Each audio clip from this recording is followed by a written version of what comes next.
And today వచ్చి malai kofta curry చేస్తున్నాను. దీనికి కావాల్సిన ఐటమ్స్ ఆనియన్, టమాటా, మసాలాలు, జీడిపప్పు పేస్టు, టమాటాలు, ఉల్లిపాయలు అన్నీ కలిపి మిక్సీ పట్టుకున్నాను. దాన్ని ఆయిల్ పైకి తేలే వరకు ఇలా వేయించుకోవాలి. తర్వాత కోఫ్తాలు రెడీ చేసి పెట్టుకున్నాను వేయించినవి. దానికి కోఫ్తాకి కావాల్సింది బ్రెడ్ కానీ లేదా ఆలు ముద్ద కానీ కావాలి. లోపల పన్నీర్ స్టఫ్ చేసుకొని కోఫ్తా నూనెలో వేయించుకోవాలి. అది కూడా నేను రెడీ చేసి పెట్టుకున్నాను. మిగతా ప్రొసీజర్ ఈ నెక్స్ట్ వీడియోలో చూద్దాం.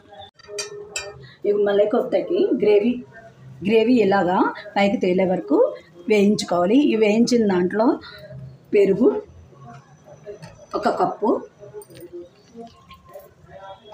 పాలు క్రీము కలిపింది 1 కప్పు ఇలా వేసుకోవాలి.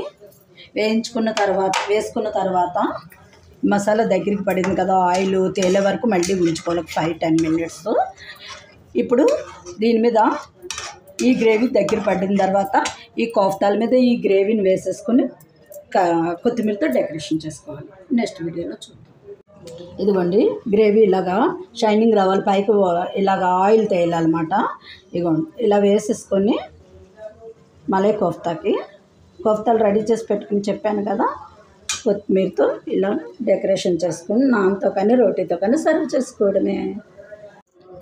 ఇదిగోండి రెడీ అయిపోయింది మలై కోఫ్తా కర్రీ. దీన్ని పెరుగుతోటి, క్రీమ్ తోటి, కొత్తిమీరతోటి గార్నిష్ చేసుకున్నాము.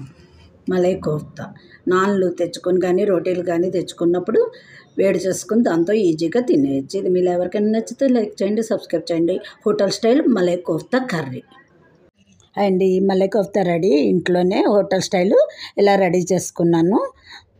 ఇది మీలో ఎవరికైనా నచ్చితే లైక్ చేయండి, సబ్స్క్రైబ్. దీని రెసిపీ కావాలంటే నా ఛానల్ని ఫాలో అవ్వండి.